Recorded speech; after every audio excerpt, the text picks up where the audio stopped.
ये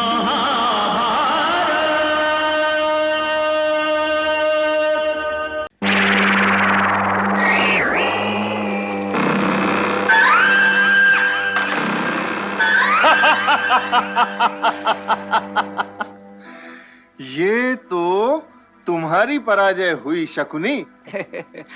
वो तो हो गई पिताश्री। परंतु हारना तुम्हें कैसा लगता है? आपसे हारना अच्छा ही लगता है, परंतु एक क्षत्रिय को हारना अच्छा नहीं लग सकता। चौसर में भी रणभूमि तो रणभूमि ही होती है, और जहां हार जीत होती तो वो रणभूमि ही है। परंतु ये तो खेल मात्र है पुत्र। जहां हार जीत का परिणाम निकलता हो पिताश्री, वो केवल खेल नहीं हो सकता। ना ही कोई हारने के लिए चौसर खेलता है और ना ही कोई हारने के लिए युद्ध ही करता है पिता महाराज।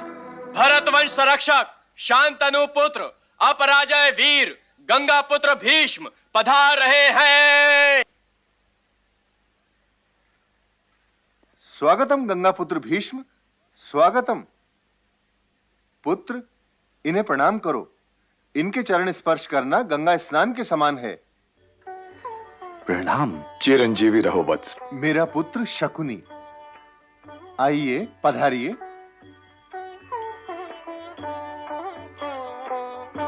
आसन ग्रहण कीजिए गंगा पुत्र।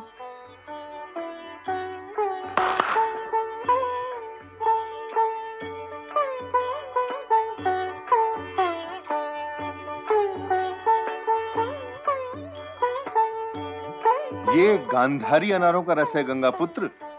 गंगा जल के अतिरिक्त ऐसी मिठास कहीं और संभव नहीं।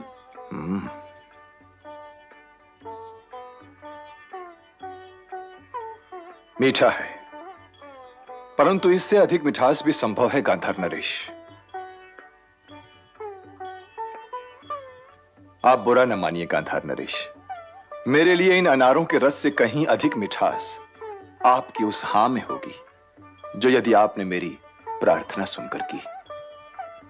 पहेलियां ना बुझाइए गंगा पुत्र। मैं कुरु राजकुमार धृतराष्ट्र के लिए राजकुमारी गांधारी का हाथ मांगने आया हूं नरेश। मेरी बहन का हाथ आपने पांडु के लिए क्यों नहीं मांगा गंगा पुत्र? उसके लिए वो अंधाई क्यों सोचा? शकुनी, क्षमा चाहता हूं पिताश्री। आप मेरी चंद्रमुखी पुत्री को हस्तिनापुर के चंद्रवंशियों में ले जाने के लिए आए हैं, परंतु गंगा पुत्र, आपका ध्यान इस ओर तो जाना चाहिए था कि राजकुमार धृतराष्ट्र नेत्रहीन हैं। उनके जीवन में गंधार देश का ये चंद्रमा निकला तो क्या और ना निकला तो क्या, उनका जीवन तो सदैव अंधकार में ही बंधा रहेगा। ऐसा ना कहिए पिताश्री। परंपरा अनुसार वरमाला मेरे हाथों में है। यह निर्णय लेना मेरा अधिकार है कि मेरा विवाह किससे होगा। क्या आप मुझसे मेरा वो अधिकार भी छीन लेना चाहते हैं? गांधारी, मैं अपने पिता गंधार नरेश, अपने भाई राजकुमार शकुनी, तात श्री भीष्म और शंकर भगवान को साक्षी मानकर राजकुमार धृतराष्ट्र को अपना वर चुनती हूं। गांधारी पुत्री, अभी मेरी बात पूरी नहीं हुई है पिताश्री। गुरु राजकुमार धृतराष्ट्र को अपना पति मानना गौरव की बात है, सौभाग्य की बात है। सौभाग्य की बात इसलिए है कि यदि मेरा सौंदर्य चला भी जाए तब भी मेरे लिए वैवाहिक जीवन में कोई उथल पुथल नहीं होगी, क्योंकि गुरु राजकुमार धृतराष्ट्र मुझे मेरे शारीरिक सौंदर्य के आधार पर स्वीकार नहीं कर रहे हैं ताजश्री।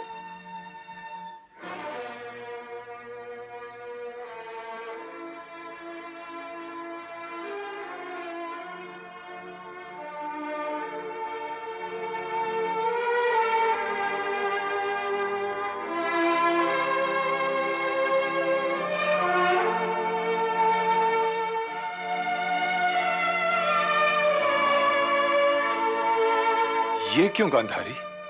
ये आवश्यक है ताजश्री। मुझे आशीर्वाद दीजिए। परंतु गांधारी, क्या पत्नी का ये कर्तव्य नहीं कि वो अपने पति के दुख को समझे? मैंने आज से अपने जीवन को उसी अंधकार में लपेट लिया है जिस अंधकार में कुरु राजकुमार धृतराष्ट्र का जीवन लिपटा हुआ है। मैं इस प्रकाश को, इस जीते जागते पृथ्वीलोक को क्यों देखूं जिसका वे अनुभव नहीं कर सकते? पत्नी की भाग्य रेखा को तो पति की भाग्य रेखा से ही निकलना चाहिए ना ताजश्री? धन्य हो। सौभाग्यवती भव, शतपुत्रवती भव। परंतु यह प्रतिज्ञा भी भीष्म है गांधारी। हर वरदान, हर आशीर्वाद से बड़ी, इसलिए केवल सौभाग्यवती होने का आशीर्वाद दे रहा हूं। यदि तुम्हारी यही इच्छा है पुत्री, तो मेरा आशीर्वाद भी लेती जाओ। भगवान सदैव तुम्हें सुखी रखे। गंगा पुत्र, आप चलकर विवाह की तैयारियां कीजिए। गांधारी अपने भाई शकुनी के साथ हस्तिनापुर पहुंच जाएगी। धन्यवाद।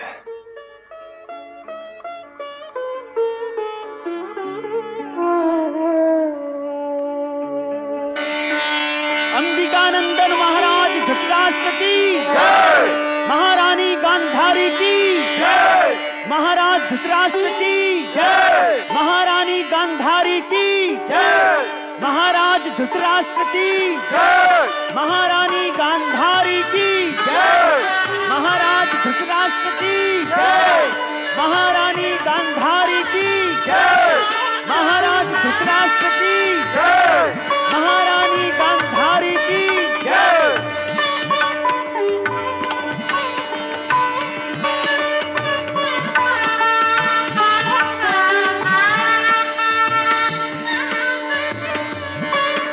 हस्तिनापुर महाराज के न्याय की जय और उस अन्याय की जय जो भरतवंशी महाराजाधिराज धृतराष्ट्र स्वयं अपने पुत्र दुर्योधन के साथ कर रहे हैं। महाराज का नाम तो भारतवर्ष के इतिहास में रुपहले सुनहरे अक्षरों में लिखा जाएगा, परंतु मैं अपने भांजे और गांधारी पुत्र दुर्योधन के साथ यह अन्याय नहीं होने दूंगा। तो मैं क्या करूं? क्या कुंती से यह कह दूं कि वो पांडु पुत्रों को लेकर वापस वन में चली जाए? नहीं, मैंने ये कब कहा? भाई के अनाथ बच्चों की देखरेख तो करनी ही पड़ेगी, परंतु स्वर्गीय पांडु का वो भवन उन्हें देने की कोई आवश्यकता नहीं थी। वो भवन उन्हें देकर ठीक राजभवन में आपने उनके लिए उच्चाकांक्षाओं के बीज बो दिए। इसी भवन में कुंती पटरानी बनकर आई थी भ्राताश्री। अपने स्नेह की गंगा के घाट पे स्नान करने की आज्ञा देने से पहले आपको अपने पुत्र दुर्योधन के विषय में तो विचार कर लेना चाहिए था। हस्तिनापुर के भविष्य की रक्षा तो भीष्म जी कर ही रहे, परंतु अपने पुत्र के भविष्य की रक्षा तो आप ही को करनी पड़ेगी ना, क्योंकि वो तो अभी बच्चा है ना। और फिर तनिक ये भी तो सोचिए जीजाश्री कि वे पांडु पुत्र जो अब तक हिमालय के स्वच्छ वातावरण और ऋषि मुनियों के सत्संग में रहे हैं, उनका जी भला राजभवन की भीड़ भाड़ में कैसे लगता? वे तो यहाँ संतुष्ट और सुखी रह ही नहीं सकते। वन में उड़ान भरने वाले पंछी के लिए तो राजभवन पिंजरे के समान हुआ ना। गांधारी से तो कुंती ने यही कहा है कि उन्हें यहाँ हर प्रकार का सुख मिल रहा है। गांधारी की तो आपने भली कही, उसे विचार करना और ऊंच नीच देखना तो आता ही नहीं। अब बच्ची महारानी कुंती, तो उसे तो ये कहना ही चाहिए था।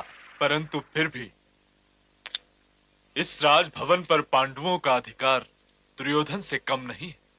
उनका कोई अधिकार नहीं। मैं उन पांचों को मार डालूंगा और उस भीम के साथ बैठकर तो मैं भोजन भी नहीं कर सकता।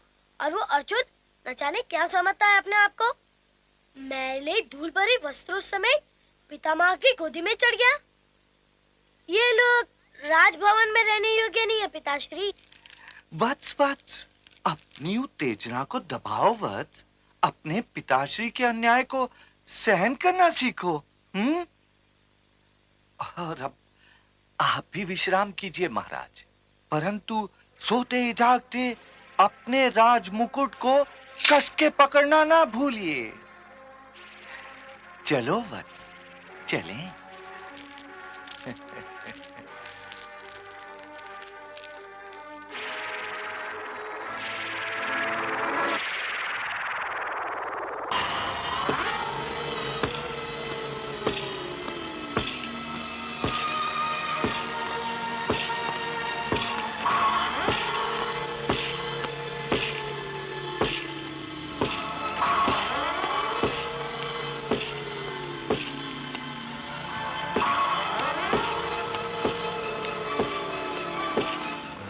हस्तिनापुर के होने वाले नरेश को यूं आतुरता दिखलाना शोभा नहीं देता दुर्योधन।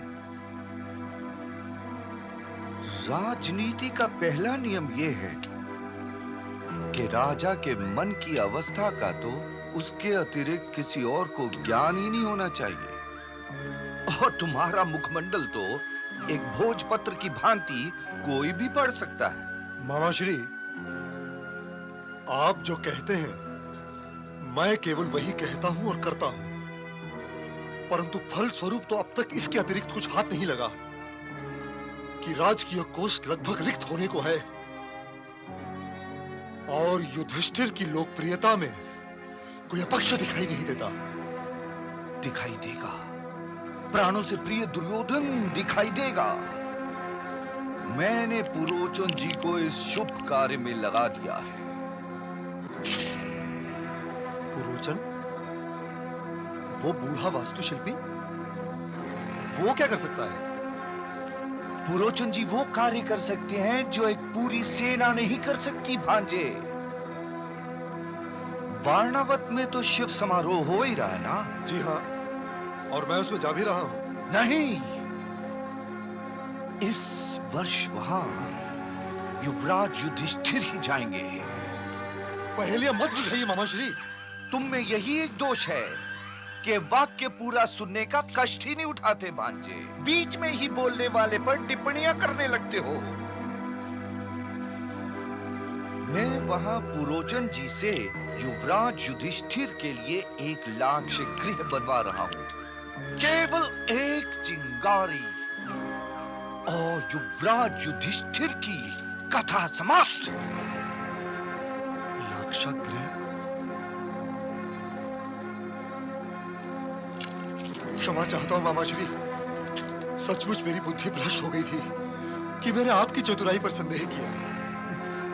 युवावस्था इसी का नाम है प्राणों से प्रिय दुर्योधन। परंतु इस शुभ कार्य में तुम्हारा योगदान बहुत आवश्यक है पुत्र। वो कैसे? वो है क्या कि तुम्हारे पिताश्री कभी कभार उधर झुक जाते हैं। वो अपने अनुज पांडु के पुत्रों को हानि पहुंचाए बिना तुम्हें हस्तिनापुर नरेश बनाना चाहते हैं और ये मानने को तैयार ही नहीं कि ये संभव है ही नहीं। तुम्हारा कार्य है उन्हें समझाना कि इस वर्ष वारणावत समारोह में तुम्हारे स्थान पर वो युवराज युधिष्ठिर को यदि भेज दें तो तुम प्रसन्न होगे, और यदि तुम इस कार्य में सफल हो गए भांजे तो समझो कि तुम्हारे तलवे से युधिष्ठिर का कांटा सदा सदा के लिए निकल गया और जीत अवश्य हमारी।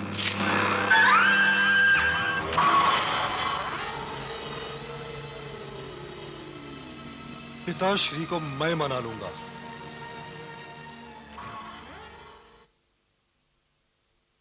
प्रिय दुर्योधन, क्या तुम मुझसे कुछ कहना चाहते हो वत्स? कह दो दुर्योधन, घबराओ नहीं, डरो नहीं, कह दो। देखिए पिताश्री, आप मेरा एक निवेदन सुनिए। आपने मुझे दिया हुआ अपना वो वचन टूट जाने दिया कि आप मुझी को युवराज बनाएंगे। मैं चुप रहा। आपने युधिष्ठिर को युवराज बन जाने दिया, मैं उस पर भी चुप रहा। और मेरे कहने से मेरे और भाइयों को तो छोड़िए, मेरा प्रिय अनुज दुशासन तक चुप रहा। परंतु अब हमारे चुप रह जाने की सीमा यहीं पर समाप्त होती है। मेरा प्रिय दुर्योधन सत्य कह रहा है महाराज। परंतु तुम्हारा प्रिय दुर्योधन कह क्या रहा है भ्राता शकुनी? मैं ये कह रहा हूं पिताश्री कि आप तो राजभवन से निकलते रहे और हमने आपको बहुत कुछ इसलिए नहीं बताया क्योंकि हम आपकी चिंता को बढ़ाना नहीं चाहते। परंतु ऐसा क्या अनर्थ हो गया है पुत्र? अनर्थ ये हो गया है जीजा श्री कि युधिष्ठिर ने सारी जन समुदाय का हृदय जीत लिया है। ये जानकर तो सभी को प्रसन्न होना चाहिए गंधार कुमार। ये जानकर ना तो मुझे प्रसन्न होना चाहिए जीजा श्री और ना आपको। वो क्यों? वो इसलिए पिताश्री कि युधिष्ठिर की लोकप्रियता का केवल एक अर्थ है, उसके तुणीर में उसकी लोकप्रियता का एक बाण आ गया है और वो निसंदेह उस बाण को आप ही की ओर चलाएगा। परंतु क्यों वत्स, क्यों? वो इसलिए महाराज कि वो राजगद्दी पर बैठने के लिए व्याकुल हैं। ये राजगद्दी भी अजीब वस्तु है, बड़े बड़े राष्ट्र भक्तों और पितृ भक्तों को डिगा देती है। भगवान की कृपा से आप अभी स्वस्थ हैं। आशा है कि बहुत दिनों जीवित रहेंगे, तो आपके ना रहने की प्रतीक्षा करने से तो कहीं अच्छा रहेगा कि जन समुदाय और राज्य सभा के सम्मानित सदस्य आप पर दबाव डाले महाराज कि आप कुंती पुत्र युधिष्ठिर के पक्ष में सिंहासन से हट जाएं, क्योंकि वैसे भी तो आप पांडु के प्रतिनिधि के रूप में राज्य कर रहे हैं। अब आपके पास तो इस तर्क का कोई काट होगा, मेरे पास तो नहीं है जीजा श्री। परंतु मेरा युधिष्ठिर ऐसा नहीं कर सकता। ये कार्य आपका युधिष्ठिर स्वयं थोड़ी करेगा, ये कार्य उसकी ओर से करेंगे हस्तिनापुर के लोग। ये कार्य करेंगे वो राजा महाराजा जो स्वर्गीय पांडु के मित्र थे। आपको याद नहीं, जब युवराज का चुनाव चल रहा था तो आप ही के सेनापति ने किसका पक्ष लिया था? और 100 बातों की एक बात यह है पिताश्री कि मुझे युधिष्ठिर का अधीन बनकर जीना स्वीकार नहीं है। यदि शीघ्र ही आपने उनका कोई उपाय नहीं किया तो मैं प्रण करता हूं कि मैं आत्महत्या कर लूंगा। ये तुम क्या कह रहे हो पुत्र? तो मैं और क्या करूं पिताश्री, मैं आपको आदेश तो नहीं दे सकता ना।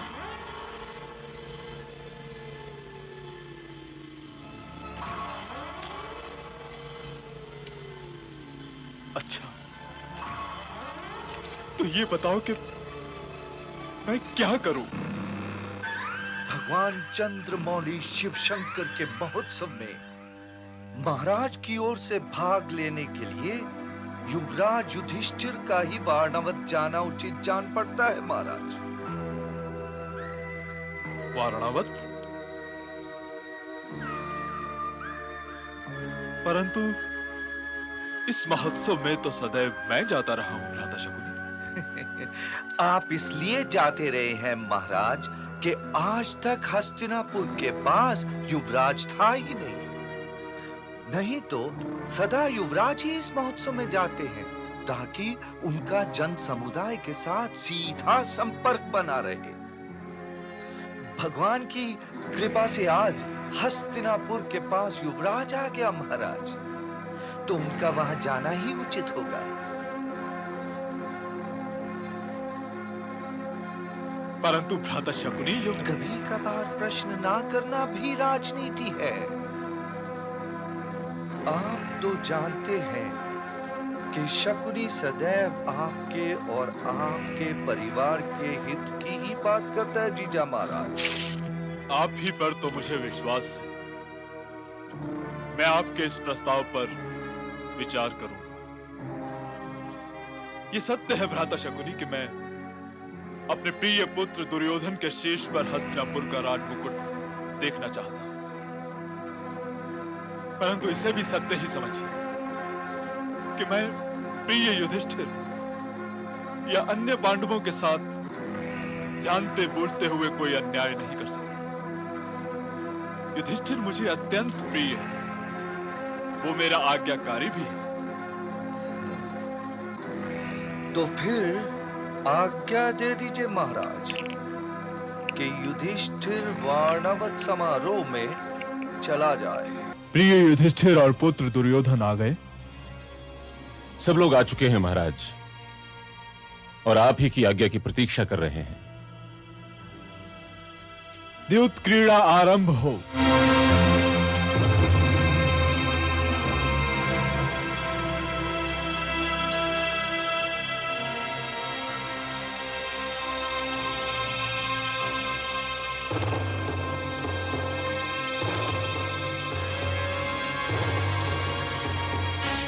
द्यूत क्रीड़ा आरंभ हो ज्येष्ठ भ्राताश्री।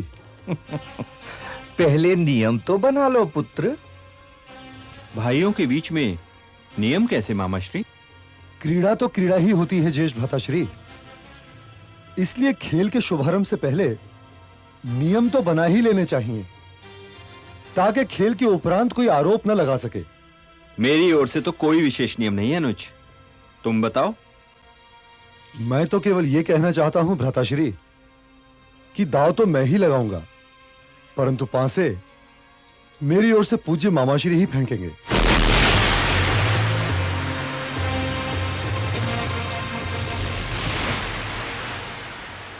वो क्यों? यदि आपको पांसे फेंकना नहीं आता भ्राता दुर्योधन, तो फिर हमें द्यूत के लिए आमंत्रित ही क्यों किया? क्या इंद्रप्रस्थ नरेश मामाश्री से खेलते घबराते हैं? घबराने ना घबराने का तो प्रश्न ही नहीं उठता है सूत पुत्र अंगराज। प्रश्न तो यह है भ्राता दुर्योधन कि युद्ध और द्यूत में प्रति पुरुष को आगे नहीं किया जाता। अर्जुन ठीक कहते हैं महाराज। आपके लिए तो सदैव अर्जुन ही ठीक कहते हैं काकाश्री। यदि मेरे ज्येष्ठ भ्राताश्री नहीं खेलना चाहते तो न खेले, परंतु यदि द्यूत क्रीड़ा होगी तो पांसे मेरी ओर से मेरे पूज्य मामाश्री ही फेंकेंगे। क्रीड़ा में हारना अपमान नहीं होता पुत्र। मैं मान अपमान की बात नहीं कर रहा हूं पितामह, परंतु मेरी ओर से पांसे मेरे मामाश्री ही फेंकेंगे, नहीं तो यह द्यूत क्रीड़ा नहीं होगी। परंतु पुत्र, कोई एक कारण तो बताओ कि ऐसा क्यों होगा? ऐसा इसलिए होगा पिताश्री क्योंकि ऐसा होने के लिए मैं कह रहा हूं। यदि ज्येष्ठ भ्राताश्री को यह स्वीकार नहीं तो उठा लो चौसर, मैं जा रहा हूं। अनुज दुर्योधन, यदि तुम ये चाहते हो कि तुम्हारे पासे मामाश्री फेंकें तो यही होगा, तुम बैठ जाओ। इतनी क्रोधित ना हो, बैठो भांजे बैठो।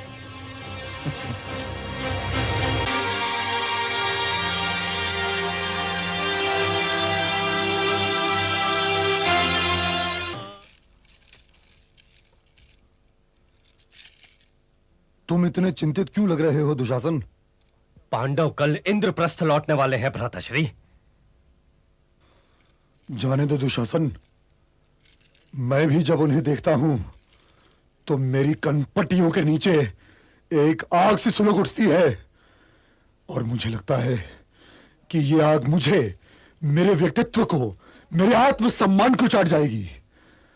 उनका जाना तो प्रसन्न होने की बात है, परंतु मैं ये सब देखकर कैसे प्रसन्न हो सकता हूं भ्राताश्री? मामाश्री ने हमारे लिए जो कुछ जीता, पांडव वो सब लेकर इंद्रप्रस्थ लौटने वाले हैं। पिताश्री को भी मैं क्या कहूं? उन्हें नेत्रहीन कहने से कुछ नहीं होगा पुत्र। वे तो नेत्रहीन हैं ही, वे मूर्ख हैं। उन्हें मूर्ख कहो प्रिय दुशासन, मूर्ख। सारे मानव इतिहास में श्री श्री धृतराष्ट्र जैसा पिता कदाचित ही कोई निकले जो अपना जीवन अपने पुत्र के अधिकारों को किसी और के पुत्र को देने में बिता रहा है। आपके होते हुए मामाश्री इन्हें चिंता करने की भला क्या आवश्यकता हो सकती है? आपके तुणीर में षड्यंत्रों के अभी बहुत से वाण होंगे। सत्य कभी व्यंग का आधार नहीं बन सकता अंगराज कर्ण।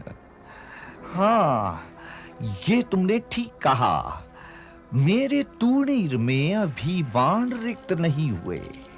तब तो मुझे आज्ञा दो मित्र। ठहरो अंगराज, जाते जाते ये तो बताते जाओ कि तुम्हें दुर्योधन अधिक प्रिय है या स्वयं तुम्हारा अपना शौर्य। बोलो अंगराज, हैं? बोलो। मेरी इन दोनों सेनाओं ने तो दाव मार ही लिया था, परंतु द्रौपदी ने आकर सारा बना बनाया खेल बिगाड़ दिया। तुम भी तो वहां उपस्थित थे और तुम स्वयं साक्षी हो कि मेरी इन दोनों सेनाओं ने युद्ध जीत लिया था। द्रौपदी किसी दिव्यास्त्र की भांति आई और जीजाश्री डर गए, और इसी डर के कारण जीजाश्री ने द्रौपदी के साथ संधि कर ली। तो अब क्या किया जाए? यदि एक हाथ खेलने का अवसर मिल जाए भांजे, तो सब कुछ फिर से समेट लूं। असंभव। पिताश्री फिर से द्यूत की आज्ञा कभी नहीं देंगे। तब तो तुम महाराज के पुत्र मोह को समझे ही नहीं मित्र। तुम जो कुछ मांगोगे महाराज तुम्हें देने का प्रयत्न अवश्य करेंगे, इसलिए उनकी ओर से तो चिंता ही ना करो। प्रश्न है उन दोनों आचार्यों और गंगा पुत्र भीष्म का। अरे वे तीनों तो राज सिंहासन के ही पाए से बंधे हुए सिंह हैं। उनकी ओर से तो चिंता ही ना करो भांजो। हाँ, यदि चिंता करनी है तो विदुर की ओर से करो। चिंता करनी है तो मेरी प्रिय बहन गांधारी की करो। तनिक मुझे ये सोचने दो कि तुम महाराज से जाकर कहोगे क्या। पांडव इस अपमान को चुपचाप सहन तो नहीं करेंगे मामाश्री। यदि उनके स्थान पर मैं रहा होता तो इंद्रप्रस्थ पहुंचते ही सेना लेकर हस्तिनापुर की ओर पलट लेता। कदाचित वे भी यही करेंगे। तो फिर हमें क्या करना चाहिए? उनके आक्रमण से पहले स्वयं हमें उन पर आक्रमण कर देना चाहिए। हाँ, आक्रमण। पहली बार तुम्हारे मुंह से निकला हुआ ये शब्द मुझे अच्छा लग रहा है अंगराज। आक्रमण। पुत्र दुर्योधन, पहला आक्रमण तुम करोगे गंगा पुत्र भीष्म पर। यदि उन्हें चित कर लिया तो ना रहेगा बांस और ना बजेगी बांसुरी। और ये आक्रमण तुम्हें अभी करना पड़ेगा, इसी समय पुत्र दुर्योधन, आक्रमण। हां भांजे, जाओ पुत्र, इसी समय।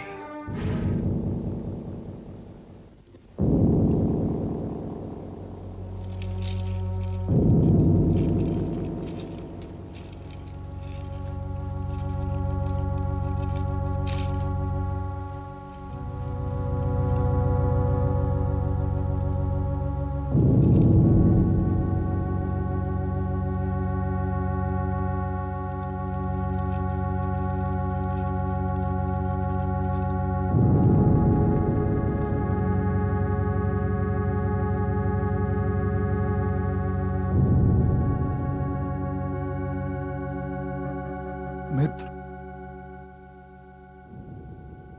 इतनी रात का कैसे आना हुआ मित्र? क्या मित्र के निवास पर समय देखकर जाया जाता है?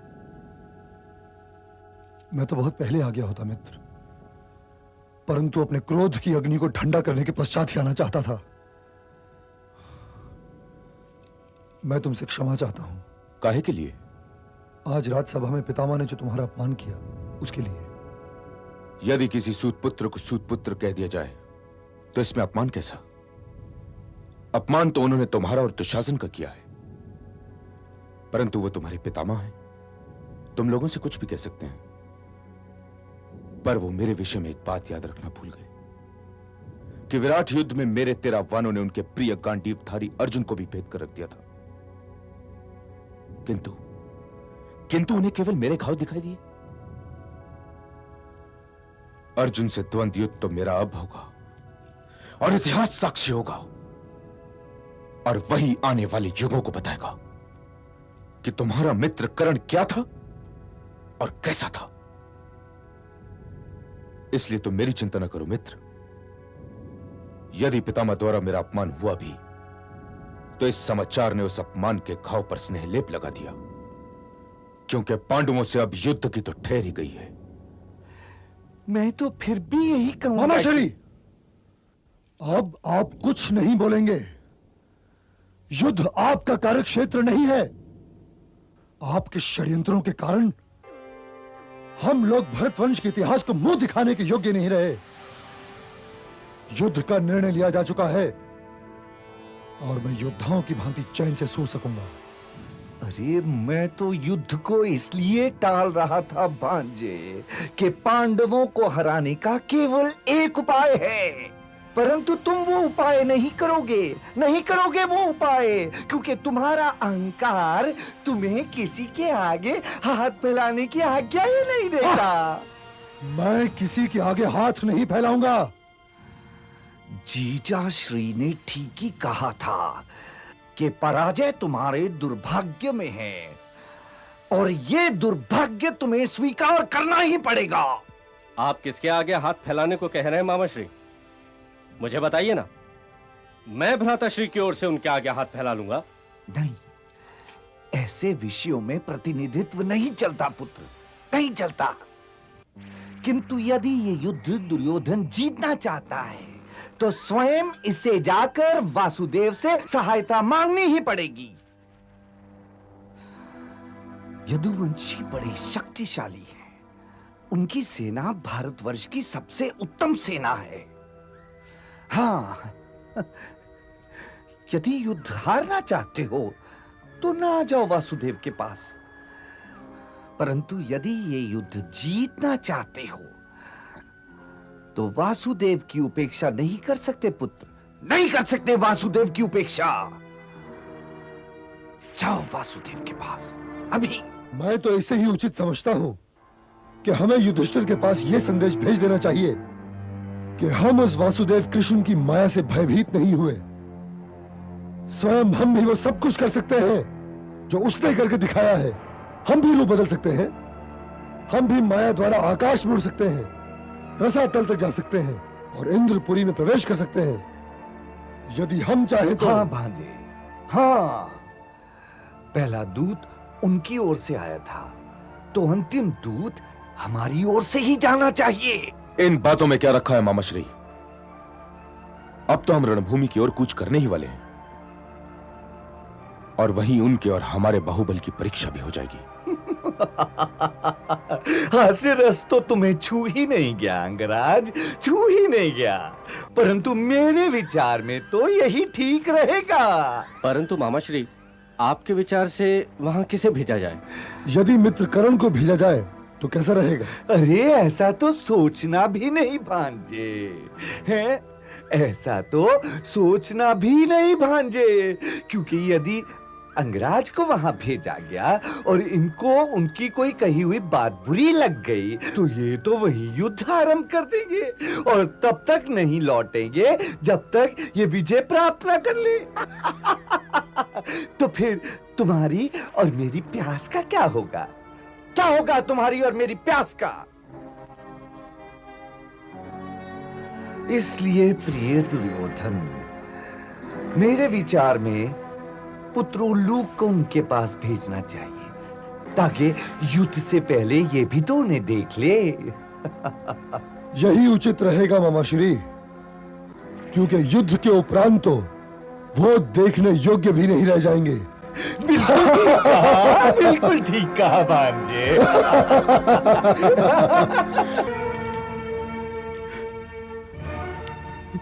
राधे, हे राधे, तुम वास्तव में बड़े वीर थे। परंतु तुम्हारे जीवन का मैंने कभी आदर नहीं किया राधे, कभी आदर नहीं किया। केवल दुर्योधन के कारण तुम्हें अपने बराबर बैठा पाया, हाँ, और उसे अपना अपमान समझता रहा, और उस अपमान को मैं सदैव सहता रहा।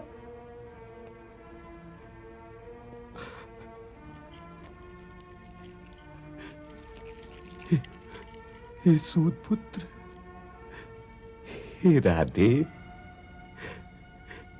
हे अंगराज, वीर गति को प्राप्त होने की तुम्हारी इस अनोखी शैली ने तुम्हें आदरणीय बना दिया है अंगराज। हे महारथी, हे दानवीर कर्ण, मैं गंधार नरेश शकुनी तुम्हें शत शत प्रणाम करता हूं। सावधान धर्मराज युधिष्ठिर, सावधान प्रधान सेनापति।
सारथी, रथ गंधार नरेश की ओर ले चलो।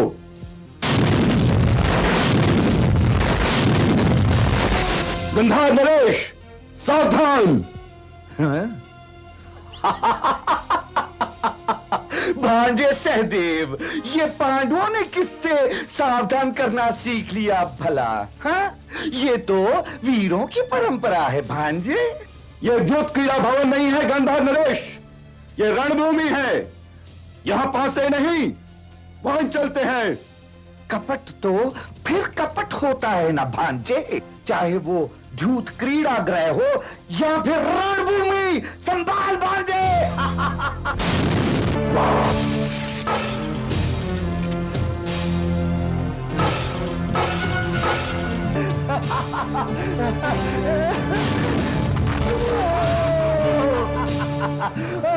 भांजे, उठो उठो।